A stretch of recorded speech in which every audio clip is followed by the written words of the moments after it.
industry have seen a steady development here in recent years. L'industrie a connu un développement constant ces dernières années. Nous avons constaté des avancées significatives dans un certain nombre de domaines clés. Il y a en premier les réformes réglementaires en Chine qui se sont accélérées depuis 2015, ce qui a conduit au lancement de médicaments de plus en plus innovants sur le marché. Depuis 2016, nous assistons à des mises à jour régulières de la liste nationale des médicaments remboursés.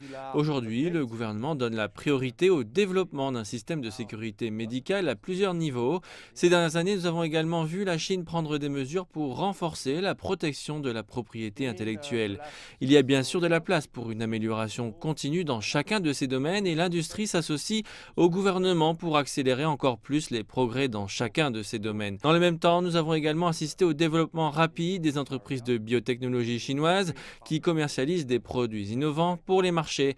Des entreprises comme Pfizer sont de plus en plus à la recherche de domaines où nous pouvons nous associer à des entreprises plus petites.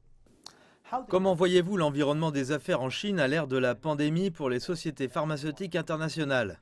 China's economic transformation has La transformation économique de la Chine est le résultat d'une classe moyenne prospère, laquelle a augmenté la demande pour les soins de santé. Dans le même temps, le gouvernement a supervisé une série de réformes importantes visant à accroître l'accès aux soins de santé, notamment aux médicaments et vaccins innovants.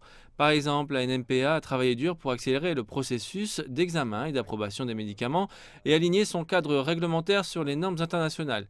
Dans l'ère post-épidémique, une attention accrue sera accordée à un certain nombre de domaines différents. Même avant la pandémie, nous étions en train de transformer notre modèle de marché. Et maintenant, la pandémie a accéléré cela. Nous vivons une transformation numérique qui transformera la manière dont nous impliquons les patients et les médecins.